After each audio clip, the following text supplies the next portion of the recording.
Bom dia, pessoal. Como é que vocês estão? Estão bem dispostos? Estão prontos para ler a Bíblia comigo? Bom, eu sou a Doris Lebon. Estou aqui todas as terças para te ajudar e incentivar a ler a Bíblia. Deste lado aqui da janela tem um grande barulho. Tem obras tão... Bom, esta avenida toda aqui onde eu vivo estão sempre em obras. Estão a levantar novos prédios e eu vivo também num prédio que normalmente, se não é embaixo, é em cima, estão sempre a reabilitar. Então, com certeza vocês vão ouvir alguns ruídos, algum barulho, mas eu não posso parar, eu não posso esperar até a hora que pare o barulho, porque eles só param normalmente às 18 ou às 19. Então, nós vamos ler hoje o livro de Mateus, mas antes de mais nada, eu vou fazer algo diferente. Vocês sabem que antes de eu ler a Bíblia, eu oro, eu medito na palavra, para eu pedir uma ajuda, uma direção de Deus para ler a Bíblia com mais precisão, com mais sabedoria. E hoje eu vou fazer diferente, eu vou começar por orar, vou fazer uma pequena oração para todos aí que estão em casa, me assistindo, em qualquer lugar do mundo, perceberem e entenderem que antes de começarem a ler a Bíblia, é importante que vocês meditem e peçam o Espírito Santo, peçam a direção de Deus para vos guiar, para realmente vos dar a interpretação correta da Bíblia, porque nós vamos interpretar de maneiras diferentes, mas podemos sim olhar na mesma direção, podemos ter pensamentos diferentes, mas com a mesma direção, com o mesmo foco, isso não é problema. O problema mesmo é sair da interpretação correta. Então é importante a oração para nos ajudar a encontrar esta direção certa. Então fechem aí os olhos e vamos pedir o Espírito Santo para nos guiar.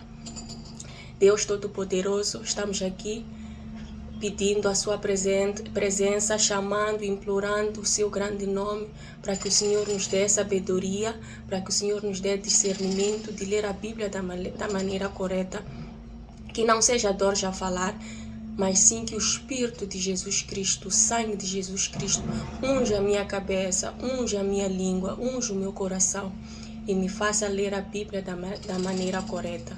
Em nome de Jesus Cristo. Amém. Então é isso. Hoje vamos ler o primeiro livro de Mateus, que é o início do Novo Testamento, onde já explica o nascimento de Jesus Cristo. Vocês querem entender a descendência de Jesus Cristo, de onde Jesus Cristo veio? Então vamos a isso. É a genealogia de Jesus.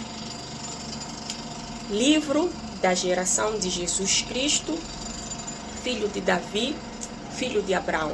Meu Deus, eu realmente escuto. Eu não sei se desse lado vocês vão ouvir, mas daqui eu escutei como se... Aqui tem mesmo uma máquina escavadora que está abrindo a terra. E deste lado eu consigo ouvir um drrr. É por isso que é importante a gente pedir a direção de Deus, pedir a direção de Jesus Cristo, para a gente não perder a vontade de ler a Bíblia, não perder a vontade de buscar, de orar, quando existem esses rumores ao nosso redor, porque isto aqui é todos os dias que eu escuto. Então imagina vocês que eu poderia pensar assim, eu não vou hoje ler a Bíblia, porque eu não vou conseguir me concentrar, porque a Bíblia é uma coisa muito séria, precisa de grande concentração para não estarmos aqui a entregar palavras falsas e a caminhar as pessoas para o caminho errado, como acontece com muita gente. Então eu poderia ter esse receio, não, até porque sinto, não é porque não sinto, que fique bem claro, às vezes aparece-me este receio de não ler a Bíblia, de dizer, vou ler outro dia, porque hoje não está um bom dia por causa do barulho.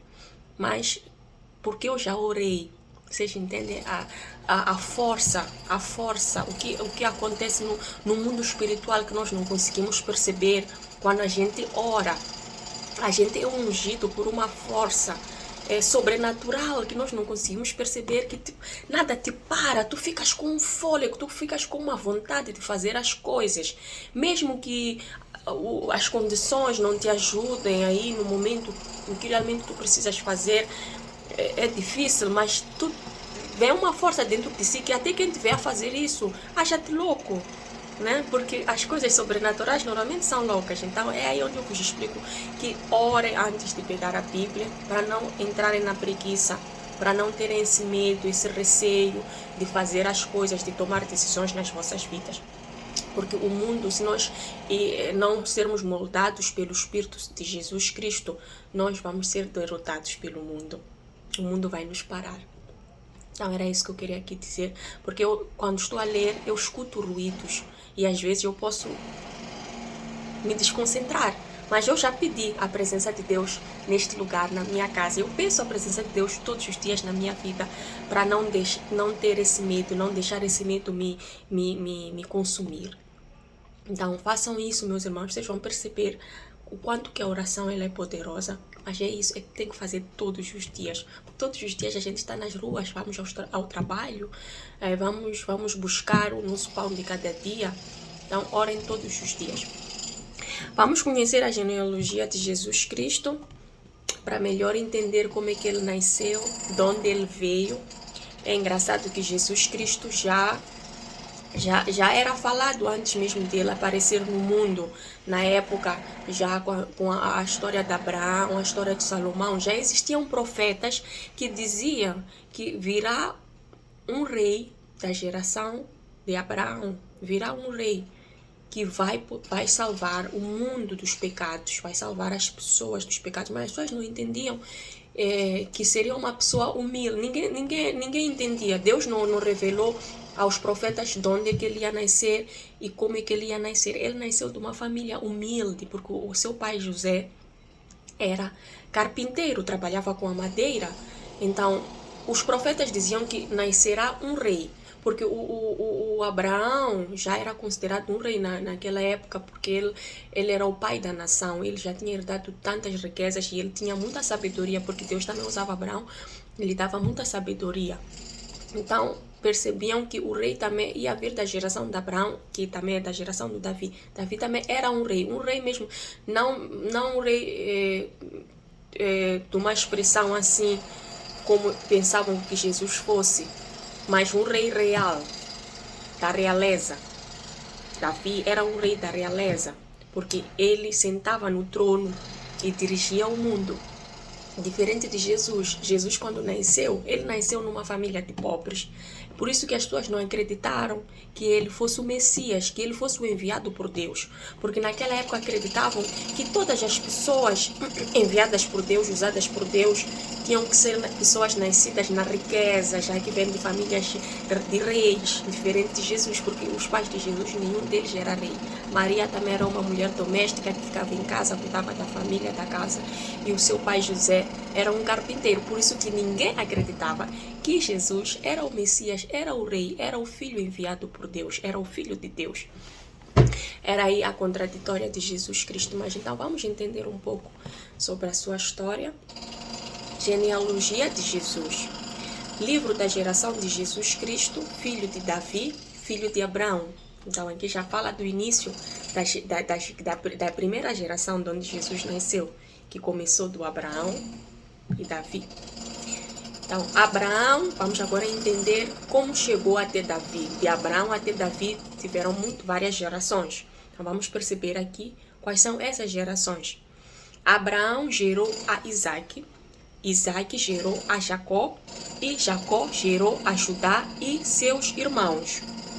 Então, essas aqui são as pessoas que Abraão gerou, e são pessoas que também foram usadas por Deus, porque já tinham lá a promessa de Deus, quando prometeu a Abraão que de ti eu vou fazer uma grande nação, de ti vai ser uma nova nação, que eu vou usar este povo, vou poder usar este povo para entregar a boa nova, para ajudar as pessoas a caminharem no caminho de Deus, a usarem os mandamentos e realmente a fazerem parte do povo de Abraão.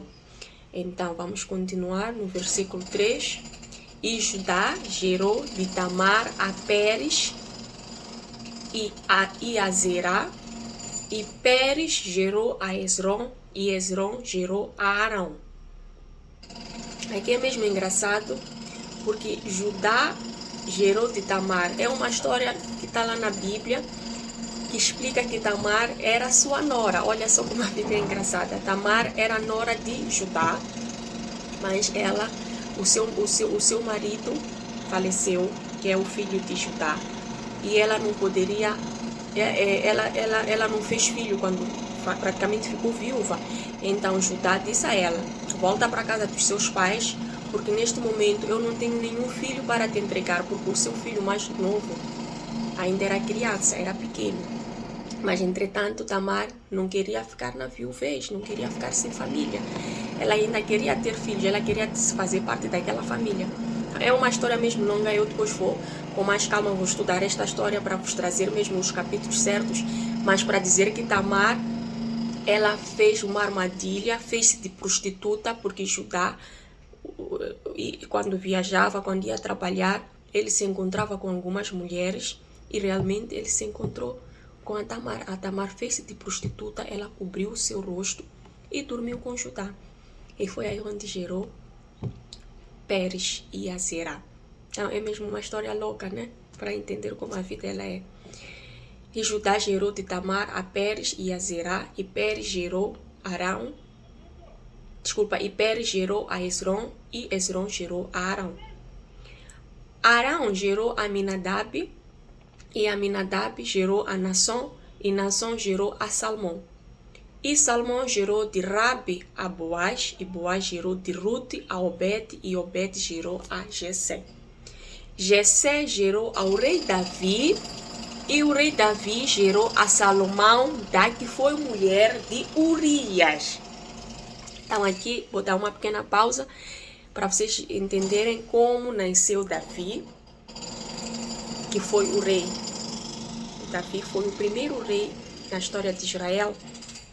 Olha só que Davi, quando ele se tornou rei, ele já era casado. Ele tinha a sua esposa, mas ele se apaixonou pela esposa de Urias. Urias era um soldado de Davi. E o Davi se apaixonou pela esposa de Urias, esposa de Urias. Davi era um homem usado por Deus. Davi orava, tanto é que Davi tinha muita sabedoria, que foi ele que fez o livro dos Salmos. Muitos salmos que tem lá foi o Davi que escreveu, porque ele também tinha muita sabedoria. Mas, entretanto, para vocês entenderem que nós somos seres humanos, nós somos falhos, sempre vamos falhar.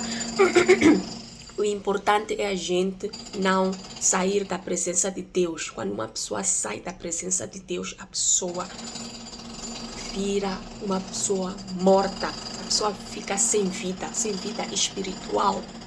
A pessoa não fica frutífica. Ela não vai dar frutos. Frutos são frutos do amor, da bondade, frutos da mansidão, frutos da lealdade, frutos da justiça, do respeito. Porque Deus é que dá essas qualidades às pessoas que estão no caminho dele. Então, isto para vocês entenderem que Davi cometeu um grande pecado, porque ele era casado e ele apaixonou-se por uma mulher casada, a esposa de Urias. E o que ele fez? Porque ele queria a esposa de Urias, ele mandou Urias para uma grande peleja. Peleja esta que ele também tinha que fazer parte, porque era uma luta muito grande. Mas ele mandou Urias porque ele já desconfiava que lá Urias podia morrer. Ele arquitetou isso só para ficar com a esposa de Urias. Vocês percebem isso? Entretanto, ele mandou Urias para uma grande luta e realmente Urias morreu lá na luta. E ele conseguiu casar com a esposa de Urias. E o primeiro filho deles morreu morto. O primeiro filho de Davi com esta mulher morreu. Vocês entendem isso? Olha, o pecado lá já estava lá e eles tinham que pagar por esse pecado que eles cometeram. E eles pagaram tendo um filho morto. Vocês percebem que muitas das vezes existem coisas na vida que vão nos acontecendo, mas porque é um castigo de Deus. E o Davi sabia disso. Ele orou e pediu perdão. Mesmo tendo um filho morto, ele não foi orar discutindo com Deus. Ele sabia que aquilo era pecado. Por isso que ele disse desculpa, pediu perdão, não se virou contra Deus. E ele disse, eu vou ter que aceitar esta culpa, vou carregar esta morte nas minhas mãos. Porque realmente o que eu fiz foi errado. Porque ele também mandou uma pessoa à morte. Vocês entendem isso? Ele mandou uma pessoa à morte. Então ele também sentiu a morte nas suas mãos, que foi um filho que ele teve que carregar para o resto da vida. Mas, entretanto, ele pediu perdão a Deus, não se virou contra Deus e orou a Deus. Deus lhe concedeu um outro filho com a sua esposa, que foi o Salomão. Então, vamos continuar no versículo 7. Salomão gerou a Roboão, e Roboão gerou a Abias, e Abias gerou a Asa. E Asa gerou a Josafá, e Josafá gerou a Jorão, e Jorão gerou a Uzias, e Uzias gerou a Jodão, e Jodão gerou a Acás, e Acás gerou a Ezequias. Ezequias gerou a Manassés, e Manassés gerou a Amon, e Amon gerou a Josias. E Josias gerou a Jeconias e seus irmãos na deportação para a Babilônia. E depois da deportação para a Babilônia, Jeconias gerou a Salatiel, e Salatiel gerou a Zorobabel. Zorobabel gerou a Abiúde, e Abiúde gerou a Eliaquim, e Eliaquim gerou a Azor. E Azor gerou a Zadok, e Zadok gerou a Aquim, e Aquim gerou a Eliúde. E Eliúde gerou a Eleazar, e Eleazar gerou a Matã, e Matã gerou a Jacó. E Jacó gerou a José, marido de Maria, da qual nasceu Jesus, que se chama o Cristo. Acredito que vocês já estavam dizendo, meu Deus, onde é que está Jesus nessa história toda? Tantas gerações. Continuando no versículo 17. De sorte que todas as gerações, desde Abraão até Davi, são 14 gerações. E desde Davi até a deportação para a Babilônia, 14 gerações. E desde a deportação para a Babilônia até Cristo, 14 gerações. Então são tantas gerações. Percebe? São muitas gerações até chegar a Jesus. E olha só que engraçado, que quem é da geração de Jesus, quem realmente pertence à árvore genealógica aqui, não é Maria. Não é Maria. Já perceberam? É José. Mas olha só, que eu até por muito tempo eu realmente pensava que a Maria que fizesse parte da árvore da genealogia de Jesus, que fizesse parte da história de Abraão e Davi. Mas não, é o seu marido José. Mas entretanto, Jesus não nasceu da comunhão dos dois. Jesus nasceu do Espírito Santo, mas Deus escolheu Maria. Por que será que escolheu Maria para fazer parte desta família de Jesus? Porque Maria tinha um coração bondoso, conhecia Deus. Deus conhece os nossos corações. Deus conhece os nossos corações. Deus colocou a Maria no lugar certo, porque não queria que o seu filho nascesse no corpo de uma pessoa impura, de uma pessoa da morte, de uma pessoa das trevas, de uma pessoa com um coração maldoso. Porque Deus é bondoso, Deus é misericordioso com todos os seus filhos. Porque Ele sabe perdoar. Deus sabe perdoar as pessoas, qualquer pessoa, assassino, imagina pedófilo. Tanto é que quando a gente vê pessoas que se convertem, que eram pedófilos, que eram assassinos, a gente condena, a gente critica. Nós, seres humanos, condenamos e criticamos. Mas Deus lá no alto não está a criticar. Deus quer essas almas. Deus quer salvar essas almas. Porque Deus sabe que aqui na terra tudo vira cinza. Tudo é carne, tudo é passatempo. Vai passar 50 anos, vai passar 100 anos. Mas a eternidade não acaba. Então a alma é para a eternidade. O que adianta a carne? O que adianta o corpo? Tudo isto vai apodrecer na terra. Vamos ser comidos pelos vermes. O que adianta? Nós ficamos, só nos preocupamos em gastar dinheiro, tempo, só nos preocupamos em trabalhar só para ganhar dinheiro, para comprar ouro, para comprar casa, para comprar carro, para comprar os nossos bens, para nos fazer feliz. E esquecemos de alimentar a nossa alma. Esquecemos de alimentar. Como é que a gente alimenta a nossa alma? Através da palavra, através da Bíblia, através da oração, através do jejum, A gente esquece de nos purificar, porque estamos mais preocupados com a parte carnal, com a parte física, com o mundo, com o que as pessoas vão dizer. Eu não posso falar de Jesus, eu não posso falar de Deus à frente das pessoas, senão vão rir de mim. Quantas pessoas são assim? Se envergonham de Jesus, se envergonham de Deus. Depois vais no quarto orar, vais pedir falar com Ele. Mas quando estás entre as pessoas, entre amigos, entre colegas, entre teu patrão, tens vergonha de falar de Deus, de Jesus, tens medo de perder emprego. Vamos ver então no futuro se realmente Jesus lá nos céus vai te aceitar. Eu não critico, não julgo a ninguém, livre de mim, mas a Bíblia já diz, Jesus já diz na Bíblia, quem me rejeitar, lá nos céus também eu vou lhe rejeitar. A Bíblia explica isso. Quem me rejeitar lá nos céus, eu também vou dizer, aparte-se de mim, não te conheço. Então, vamos nos preocupar em preparar agora as coisas terrenas. Preparamos agora as coisas terrenas para que a gente consiga viver na eternidade com o nosso Pai lá, celestial, lá nos céus. Porque nem tudo que a gente faz aqui na terra, vamos colher. Tudo que a gente planta, toda semente que a gente planta, semente do mal, semente do bem, a gente vai colher. Então, olha a Maria. A Maria, ela todos os dias ela plantava semente do bem. Porque ela tinha um coração bondoso. Deus conhecia, Deus lhe colocou numa família certa, Deus lhe colocou sendo mãe de Jesus Cristo. Porque ela é uma pessoa, até hoje ela é especial. A Maria é especial. E olha só que as pessoas fazem confusão. Tanto que ela é especial que as pessoas oram em nome dela. Olha só. As pessoas oram em nome dela. E a Bíblia, desde o início, desde o Antigo Testamento até o Novo Testamento, a Bíblia não disse, nem ensina a orar em nome nem de Abraão, nem de Davi, nem de Maria e nem de José. Nenhum deles é para orar, é simplesmente Jesus Cristo.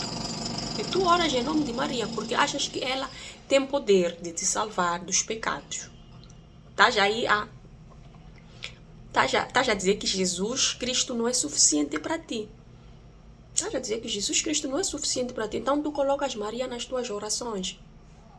Tudo bem, tu até podes querer glorificar Maria. Mas a Bíblia, Deus já diz que não é para nós orarmos em nenhum nome. Essa oração não tem poder.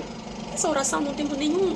Orar em santos que tem aí, Santos de Agostinho, porque são pessoas sim usadas por Deus, pessoas que fizeram, realmente cumpriram com o seu propósito, que estavam aqui na terra, que era para fazer o bem, que era para ajudar os próximos, que era para ajudar as pessoas que estavam sofrendo aqui na terra. Elas cumpriram.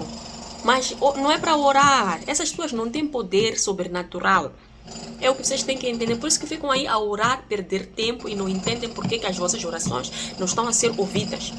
Porque estão a colocar nomes de pessoas erradas nas vossas orações.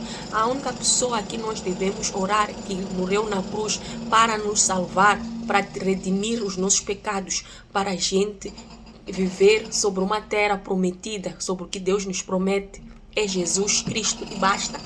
Em nome de Jesus Cristo que nós devemos orar. E vocês fazem tudo o contrário. Colocam a Maria como se ela é especial. Eu não digo que ela não seja especial. Ela tinha um coração bondoso, ela era pura. Por isso Deus lhe colocou sendo a mãe de Jesus. Mas não é para nós orarmos em nome dela. Esqueçam essas orações. Por isso que eu vos digo, irmãos, leiam a Bíblia. Lendo a Bíblia, vocês vão entender muita coisa. Vão perceber que estão perecendo por falta de conhecimento. Vão errar, vão falhar e não vão entender. Por que estão a errar, por que estão a falhar? Porque não estão a ler. Não estão a entender o conhecimento, sobre o conhecimento onde está. É isso, meus irmãos. Eu vou terminar por aqui. Espero que vocês tenham gostado da geração de Jesus. Que vocês tenham entendido de onde é que ele nasceu, de onde é que ele veio. E eu termino por aqui. A gente se vê na próxima semana. Abraços.